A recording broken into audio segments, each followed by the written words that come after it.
Assalamualaikum warahmatullahi wabarakatuh. Saya Yuyun Hafifah di sini berkesempatan untuk menyampaikan materi mengenai pengaruh kemajuan iptek terhadap Negara Kesatuan Republik Indonesia. A. Mengidentifikasi pengaruh kemajuan iptek terhadap Negara Kesatuan Republik Indonesia. 1. Pengaruh positif terhadap kemajuan iptek bagi kehidupan bermasyarakat, berbangsa, dan bernegara. A. Aspek politik. Tidak dapat dipungkiri bahwa kemajuan iptek telah berhasil menanamkan nilai-nilai dalam kehidupan politik bangsa Indonesia yang selama ini dianggap tabu. Kemajuan iptek menjadikan nilai-nilai seperti keterbukaan, kebebasan, dan demokrasi berpengaruh kuat terhadap pikiran maupun kemauan bangsa Indonesia. B. Aspek ekonomi. 1. Makin meningkatnya investasi asing atau penanaman modal asing di negara kita. 2. Makin terbukanya pasar internasional bagi hasil produksi dalam negeri.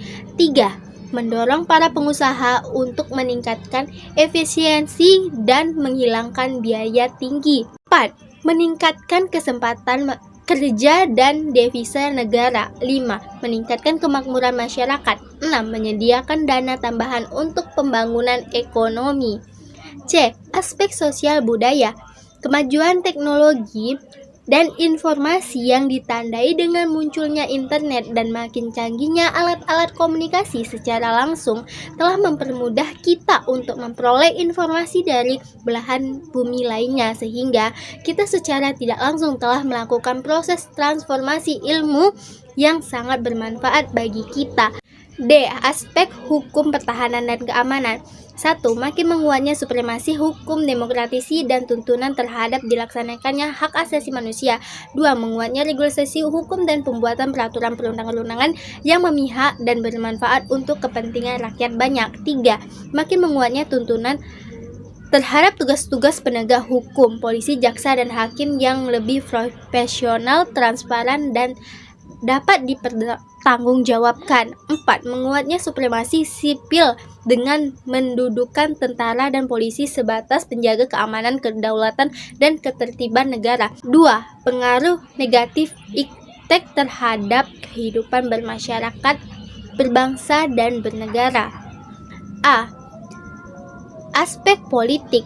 Nilai-nilai yang dibawa iptek seperti keterbukaan, kebebasan, dan demokratisasi tidak menutup kemungkinan akan disalahartikan oleh masyarakat Indonesia. Akibatnya, hal tersebut terjadi akan menimbulkan terganggunya stabilitas politik nasional seiring dengan terjadinya tindakan-tindakan anarkis sebagai reaksi terhadap sikap pemerintah yang menuntut mereka tidak terbuka, tidak memberikan kebebasan dan demokratisasi kepada rakyatnya. B. Aspek ekonomi. 1. Indonesia akan dibanjiri oleh barang-barang dari luar seiring dengan adanya perdagangan bebas yang tidak mengenal adanya batasan-batasan negara. Hal ini mengakibatkan makin terdesaknya barang-barang lokal, terutama yang tradisional, karena kalah bersaing dengan barang-barang dari luar negeri. 2. Cepat atau lambat, perekonomian negara kita akan dikuasai oleh pihak asing seiring dengan makin mudahnya orang asing menanamkan modal di Indonesia yang pada akhirnya mereka dapat mendetek atau menekan pemerintah atau bangsa kita. Dengan demikian, bangsa kita akan dijajah secara ekonomi oleh negara investor. 3. Menimbulnya kesenjangan sosial yang tajam sebagai akibat dari adanya persaingan bebas. C. Aspek hukum pertahanan dan keamanan. Dampak negatif yang timbul dari kemajuan iptek dalam aspek ini antara lain akan menimbulkan tindakan anarkis dari masyarakat yang dapat mengganggu stabilitas nasional, ketahanan nasional, bahkan persatuan dan kesatuan bangsa. B. Membangun sifat selektif dalam menghadapi berbagai pengaruh iptek. 1. Sikap tanggung jawab dalam pengembangan iptek. A. Selektif terhadap pengaruh kemajuan iptek di bidang politik. Ada 4 hal yang selalu didepankan pada saat ini dalam bidang politik, yaitu demokratis, kebebasan, keterbukaan, dan hak asasi manusia. Keempat, hal tersebut oleh negara-negara adidaya Amerika Serikat dan sekutunya dijadikan standar atau acuan bagi negara-negara lain yang tergolong sebagai negara berkembang. Untuk mencapai hal tersebut, bangsa Indonesia harus segera mewujudkan hal-hal sebagai berikut. 1. Mengembangkan demokratisasi dalam segala bidang. 2. Mengaktifkan masyarakat sipil dalam arena politik. 3. Mengadakan reformasi lembaga-lembaga politik agar menjalankan fungsi peranannya secara baik dan benar. 4. Memperkuat kepercayaan rakyat dengan cara menegakkan pemerintah yang bersih dan berwibawa. 5. Menegakkan supremasi hukum. 6. Memperkuat posisi Indonesia dalam kancah politik internasional.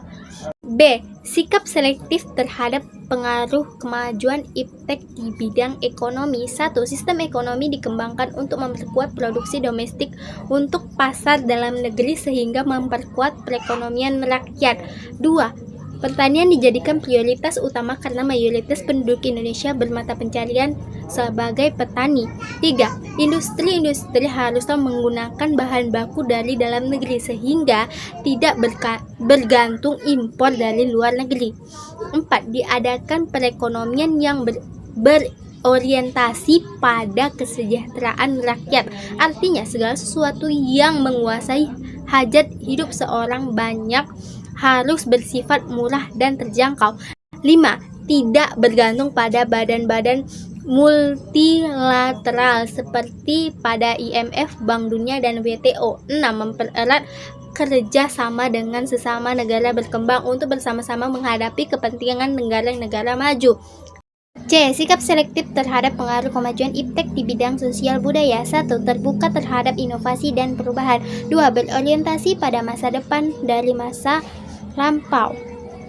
3. Dapat memanfaat kegunaan iptek.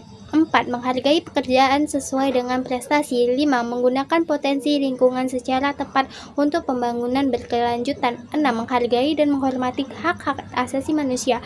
Kemajuan teknologi dan informasi yang ditandai dengan munculnya internet dan makin canggihnya alat-alat komunikasi secara langsung telah mempermudah kita untuk memperoleh informasi dari belahan bumi lainnya, sehingga kita tidak langsung telah melakukan proses transportasi ilmu yang sangat bermanfaat bagi kita. Sekian presentasi yang bisa saya sampaikan.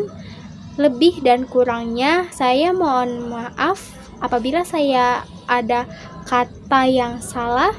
Saya mohon maaf. Terima kasih sudah menyaksikan video ini.